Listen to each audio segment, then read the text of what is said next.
ఒకసారి దీని సౌండ్ ఏనండి ఎలా ఉందో.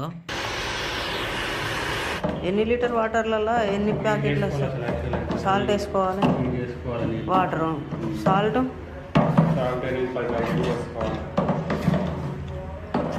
హెల్లో గైస్, అందరికీ జై శ్రీరామ్. మీరు సండే అయినా పర్లేదని చెప్పేసి డ్యూటీకి వచ్చినాం. డ్యూటీకి వస్తే ఫ్రీ ఉన్నాం కదా అని చెప్పేసి శంకర్ అన్న అన్నాడు కదా, నేను నీకు ప్లాంట్ బ్యాక్ వాష్ పెట్టడం నేర్పిస్తాపా అని చెప్పేసి డైరెక్ట్ పైకి తీసుకుపోతుండు. 4th ఫ్లోర్కి పోవాలి. 4th ఫ్లోర్కి పోయిన తర్వాత అంటే ఏ ప్లాంట్ ఏంది అని చెప్పేసి మీకు చూపిస్తాం. ఇగో 4th ఫ్లోర్కి అయితే వచ్చేసినాం. RO ప్లాంట్ అయితే ఇప్పుడు బ్యాక్ వాష్ పెట్టాలి. RO ప్లాంట్ ఉన్న వాళ్ళకి ప్రతి ఒక్కరికి తెలుసు బ్యాక్ వాష్ అంటే ఏంటిదో. ఇది మొత్తం మా ప్లాంట్ ఉండే ఏరియా ఇదంతా. ఇది ట్యాంక్ అయితే ఫుల్ అయిపోయింది, ఆటోమేటిక్గా ఆఫ్ అవుతుంది ఆన్ అవుతుంది. ఇదైతే ఫిల్టర్లు చూడండి. ఈ ఫిల్టర్లోనే ఇప్పుడు మనం బ్యాక్ వాష్ పెట్టుకోవాలి. రిన్స్, ఫిల్టర్, బ్యాక్ వాష్ అని కొన్ని ఆప్షన్స్ ఉంటాయి. ఈ ఆప్షన్స్ దేనివల్ల ఉంటాయో, దేనికి యూజ్ అవుతాయో నేను నెక్స్ట్ వీడియోలో చూపిస్తాను. పైన మా గార్డెన్ చూడండి.